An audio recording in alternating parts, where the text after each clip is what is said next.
Swadhyaya was the way to enlighten the whole India. Swadhyaya, you remember this term, it is kind of reading the text to oneself, so to say. There is the whole second chapter in Taittiriya Aranyaka, which is dedicated only to this, Swadhyaya, how Swadhyaya is to be performed. Sri Krishna speaks about Swadhyaya in the Gita.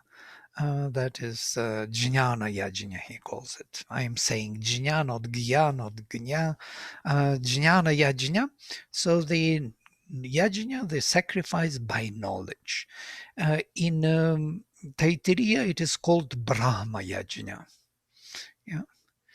And so there are 5 great sacrifices defined in Taittiriya. Maybe I will open the file so that you could read at the same time. It will be helpful for you. Well, let me open the file. I have a huge file, and one section of it is dedicated to Swadhyaya. Let me open it. Why I need this Swadhyaya, you will see in a minute. Because it explains the Indian tradition and also explains what it has to do with Sanskrit and the word. Did we speak on Swadhyaya already or not? I just don't remember.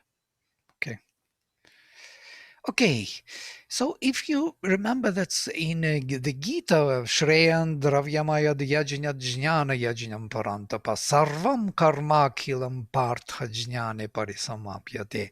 So better than sacrifice done by the material means is the sacrifice done by the knowledge, Jnana Yajnam.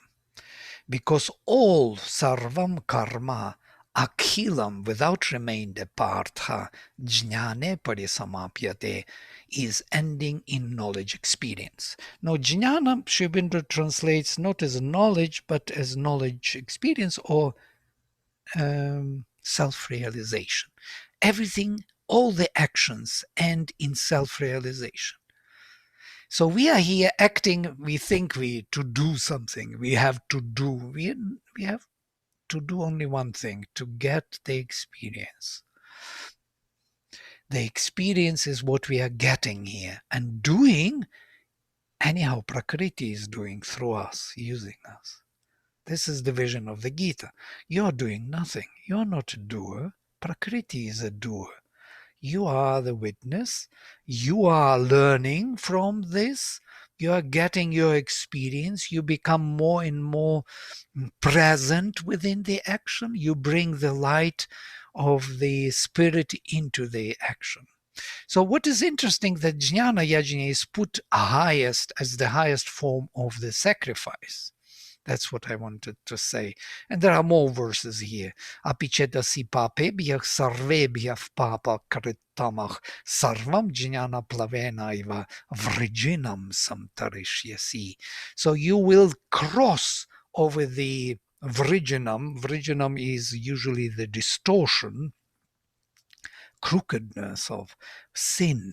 You will cross over the sin or distortion. I would like to keep this word distortion because it's a Vedic word. And with this boat of knowledge, you can be the most sinful among all sinful.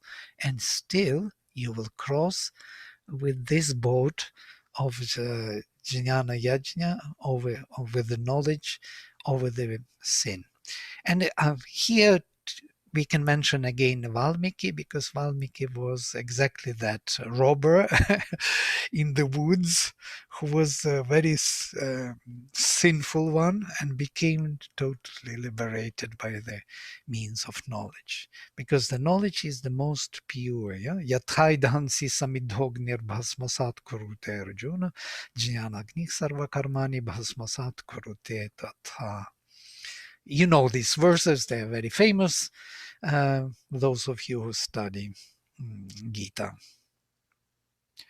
So what? In fact, add something, in fact, to add something, one of the shloka, that Valmiki was told was apiche suduracharo bhajate mamanan yava sadureva sa santabhya samya vyavasita hiso. So your sloka apiche dasi papebhya is exactly similar to what he was told, Wow, what he was advised by Narada. Yeah. wow, So you that remember sloka is by very heart. It's so similar. beautiful. Yes. Lovely. Thank you for sharing. Yes. Somehow this idea of purifying by there is no more pure means than knowledge, as it is said. Yes. Pavitram iha vidyate. I don't remember the exact name. There are many. Uh, okay, you are giving me the great. Right. So if you look into Swadhyaya, and Swadhyaya is identified in the Gita as Jnana Yajna. Yeah? Swadhyaya Jnana Yajnascha. And I was thinking, what is this Swadhyaya? Because I'm using Swadhyaya all my life. I read texts to myself, which I learn by heart. Yeah. So, and when I spoke to Kiri Joshi, some of you may have known him, and he told me before leaving his body, he told me he doesn't know anything better than Swadhyaya. The Swadhyaya is the way to know. And I was wondering, what is this Swadhyaya? It's different from Padapatha and Kramapatha because these are the ways to learn the text by heart. When you learn the text with the Guru, it's not Swadhyaya. Swadhyaya is described when you go and you sit alone in the separate place where nobody can disturb you. It's very beautifully described in Taittiriya. And then you read the text, which you know perfectly by heart, to yourself. Why should you do this? If it is not for memorizing, it's not for memorizing. It's for reading to yourself. So it's like we read poetry to ourselves, and then and I want to read it again. I want to read it again, though I know it already totally, but I want to read again to myself. Why? Because something happens to me when I do it. Yeah? So Swadhyaya is depicted as Brahma Yajna in Taittiriya Aranyaka, where the rishis received it from Brahma Swayambhu, the creator, and by performing it, the gods became again sinless, apahata papmanach, and who went back to heaven, Svargam Lokam Ayan, and the rishis themselves joined the abode of Brahman, Brahmanach Sayujyam Rishayo Gachan. So I'm just quoting from that for you to see that it is literally that. Yeah? So it is distinguished from other kinds of sacrifice. There are 5 great Mahayajnas described in Taittiriya. And Sayana comments on them. I will give you his comments now in a minute. When one reads for oneself, now these are the 5 great Pancha Va ete Mahayajnah Deva Yajnah, Pitri Yajnah, Bhuta Yajnah, Manushya Yajnah, and Brahma Yajnah. So now what is interesting that he describes all of them one by one. We are not going into that.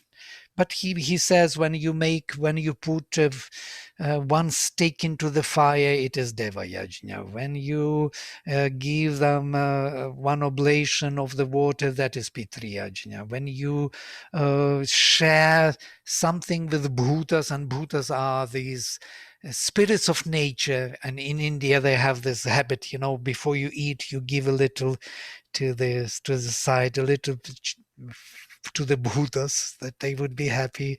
You share with them your food, your enjoyment. That is Bhuta Yajna. Manushya Yajna, when you support institutions of whatever, yes, you give food to Brahmins, you give food to sannyasis, or money, or donations. That is Manushya Yajna. But Brahma Yajna is described in this. When one reads for oneself even one verse from Rigveda, Yajurveda, or Samaveda, then the Brahma Yajna is performed. But this is important, reads for oneself, not as a performance, not as a memorizing. You have to read to yourself to get connection. So Taittiriya continues and quotes from the Rig Veda. Richo kshare parame vyomon. It's a well-known verse. Yeah, Yasmin deva adihi vishve nisheduh. Unfortunately, I have to type it in this way for the article, not in Devanagari, so it's very disturbing, but you could hear it. Yastanna veda kim richa karishyati yait tad viduh te ime samasata iti. So this is the quotation. The sacred verses are in the highest heaven, where all gods abide. And what are these sacred verses? In the highest heaven, where all the gods abide. He who does not know that, what is he going to do with the sacred speech? What I want to say, that the words which were manifested through rishis, they were carrying that higher consciousness, and they became a means for us to reconnect to that higher consciousness. When we repeat them, when we read them to ourselves, we gain the connectivity. We feel the presence. Is it not so? When we read something, we feel that presence. Yes. Mm.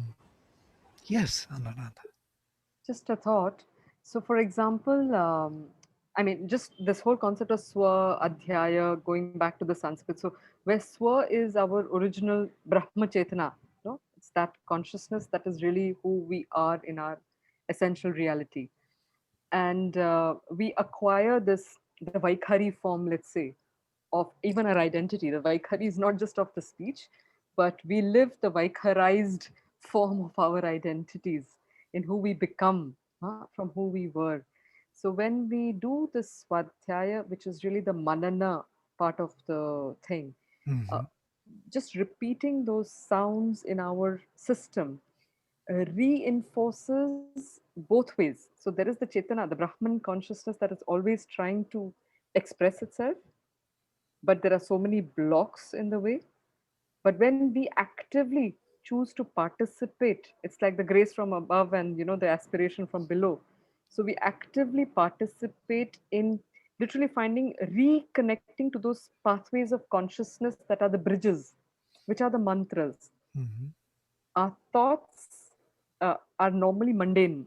What will I eat? When I got up? Whom did I meet? What I spoke? They're the mundane ones. But when we are riding on the waves of these mantric sounds or vibrations, then we sort of allow ourselves to go back on those pathways, which are the doorways to that Brahman consciousness of ourselves. And that's why possibly this whole concept of this Brahma Yajna, no, that we are consciously, we're aspiring. So it's Mm-hmm. our conscious offering, the Yajna that we do. Because Yajna has that concept of give, and what you give to you get. No? So that Mm-hmm. offering of our efforts, like of our self during that time, it's literally offering of ourselves because there's no punny involved. There's no other calculation. I'm doing it for this or for that. You're just offering to that in a sense. Absolutely. So You're not asking for anything. Yeah. What you do, you read the verses, and now we will come into it in a minute. So what is Swadhyaya, how it is described, that one part of your mind is observing the flow of the speech which you know perfectly by heart. So your mind is not participating in formulating the word already flows. Your mind is like a witness, witnessing the flow of speech, understanding it, understanding what it says. And between these two, between heaven and earth, between mind and word, there's something happening. There is this Vayu Pavamana, that energy field is being generated. And that energy field is experience, is a particular state of you living it, or it comes to you as a life force in some way, and you feel it. You feel the presence, you feel the change of consciousness. you embody it. You become an altar, basically. You are an altar onto which this yagya is made. Yeah? And here it is described. Why should you read the verses if you do not know that they are connecting you to the higher consciousness? What's the use of them? They are meant only for one thing, to connect you to the higher consciousness. So if you know that, then you are using it rightly. If you don't know that, so what are you doing? You're doing a theater performance, some kind of, earning your living on that, or what is this for? So it's all the other usage. It has no meaning here. So that's what I wanted to arrive at. Look at this.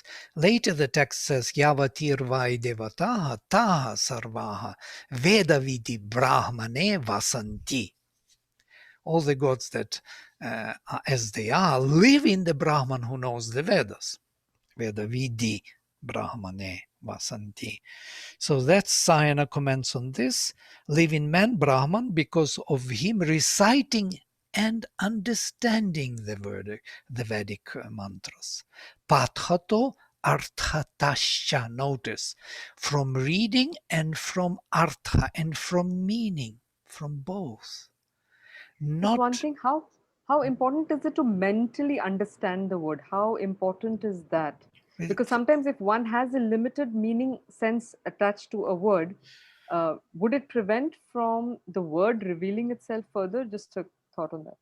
Yeah. Let us examine this. And then, since the mantras exist in speech of the reader and in the mind of the knower, that's how he formulates, mantraha sarve dhyietuhvachi, adhietuhvachi, vedituh manasi cha vartante. All gods, therefore, also live in him, given life space by those mantras. Ekakasmin mantre ekaiko devatah pratipadyate. So what is happening is that exactly that thing what you are asking, that if there is no heaven and earth, then this turbulence, this tension, this vayu pavamana, which is yajna, will not be formed. If there is this only, if I only say without really, it's like recording. Yeah, I can record it on tape recorder and put it in and run it through. So what does it do? It doesn't do anything. I have to engage with observation of the word and meaning of it, arthatasya, of the word, Can, not deep meaning, not profound meaning. Profound meaning will appear. Profound meaning will come as an experience.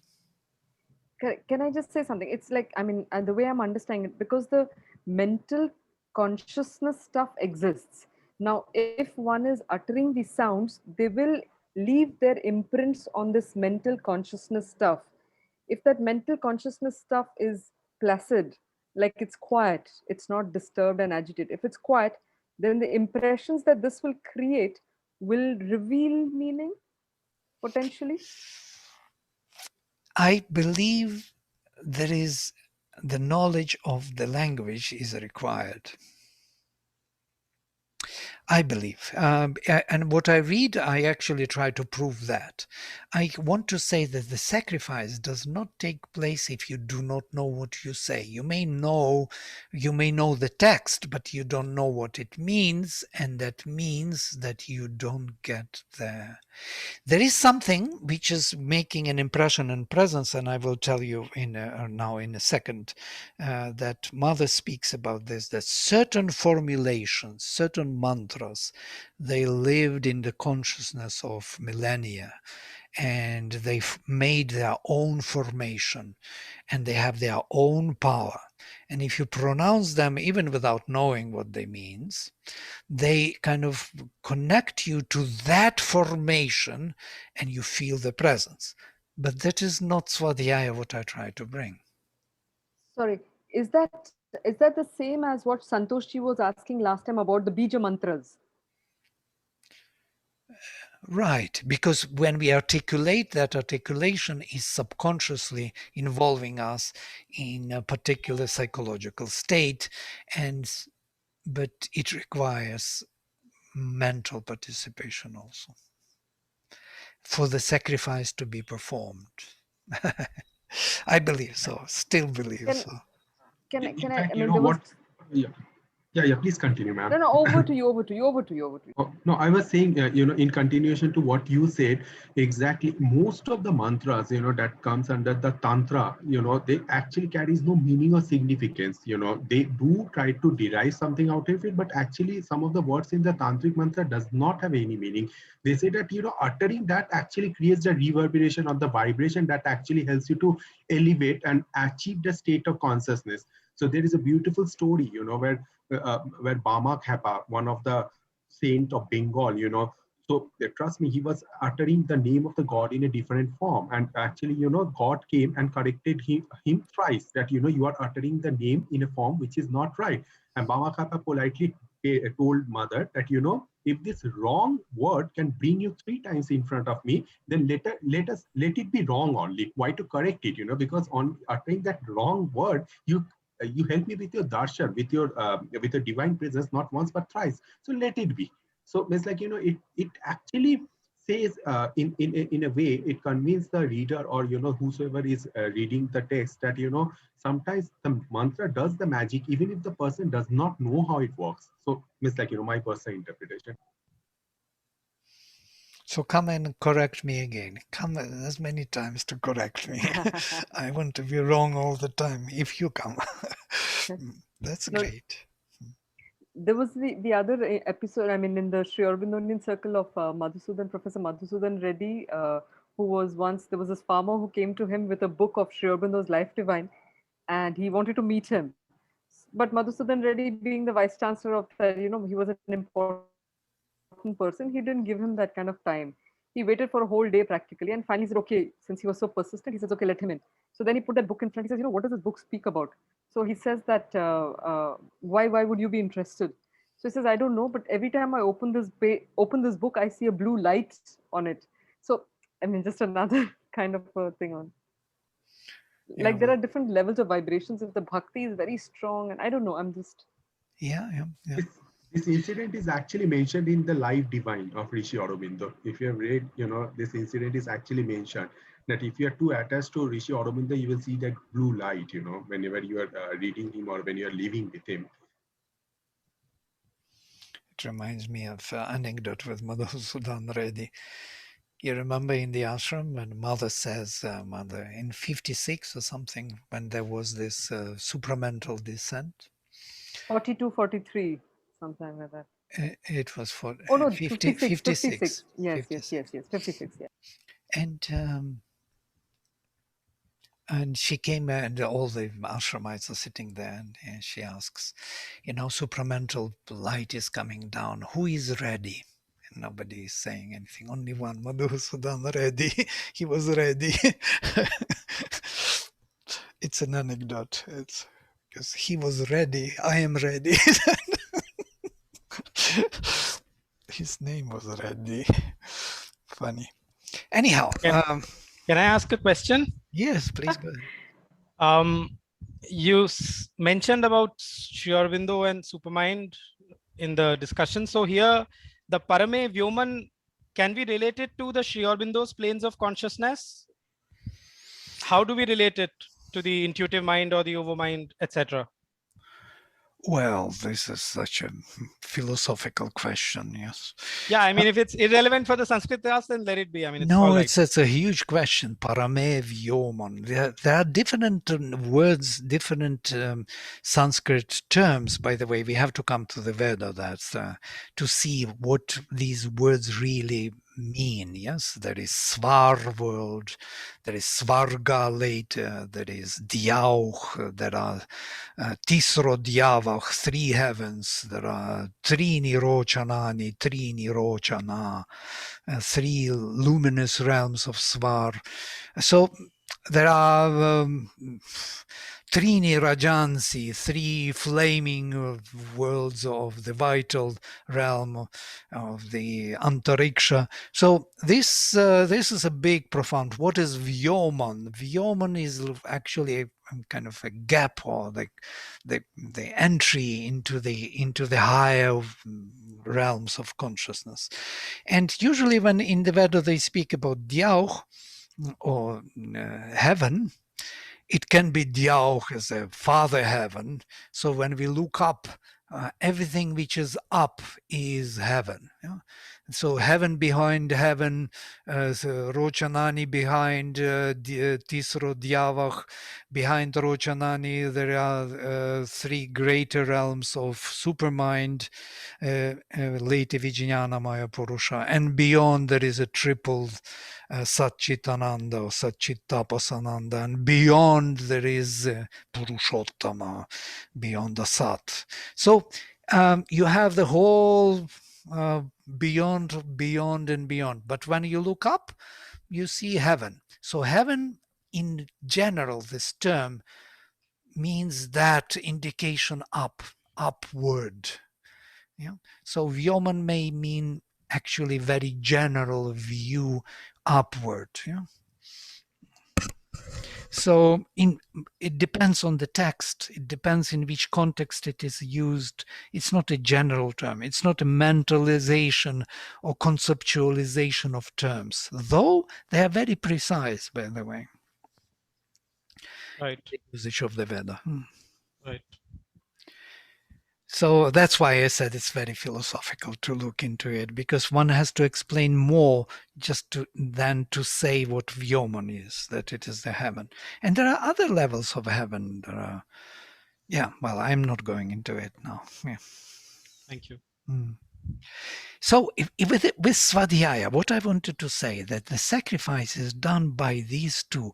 And what is happening when you read the text to yourself, you connect to those vibrations of a higher kind, which are standing behind in your mind while understanding, pronouncing the text and looking at it, paying attention to it, not just thinking something else. Your mind may go away astray, thinking about, while you reciting mantras, you will think what you have to shop, what you have to cook, how nice would be to make this rice with dal today instead of that dal. So in that sense, it has to stay with the text. That means it has to be totally attentive and silent and not interfering in the production of the text, and then only something will happen.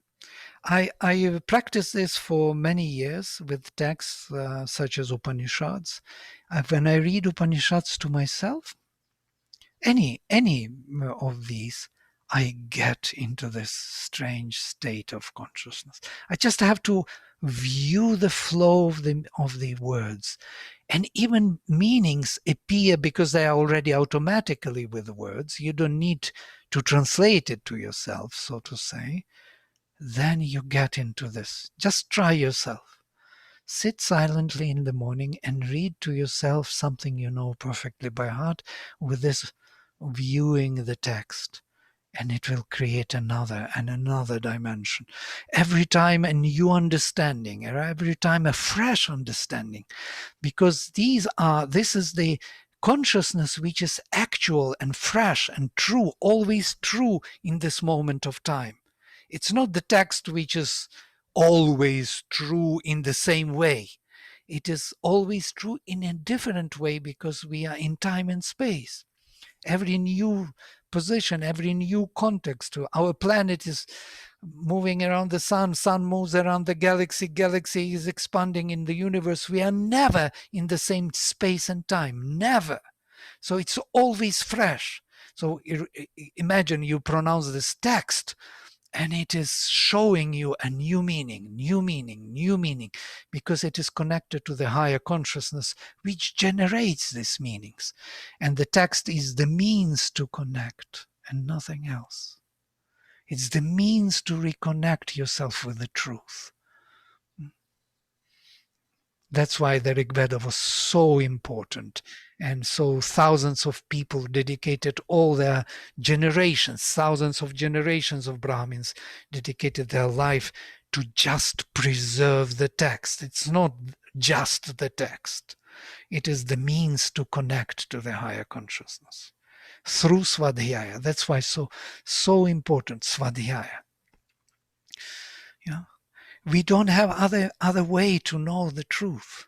There is no other way. You cannot get into that state of consciousness by yourself. It cannot be done. No way. It's too high. It's too sophisticated. And that's why the whole tradition, the whole culture was created for you, to help us to connect and to start our journey. Once you're connected, it's something else. You may receive your mantras. You may put your speech. You become a rishi. Who is rishi in the Rig Veda? Rishi is the one who speaks the word. And by the way, anybody can be rishi. Gods can be rishis. If you see in the description that Indra is Rishi, why? Because he speaks the word. He is not the god anymore. He is the Rishi, the speaker of the word, who connects you to that higher consciousness through this self-expression. Now, look why I bring all this topic here, because it is that what we want to recover. That's why we want etymology. What is etymology for us? It is that deeper connection, to our psyche, to our higher consciousness.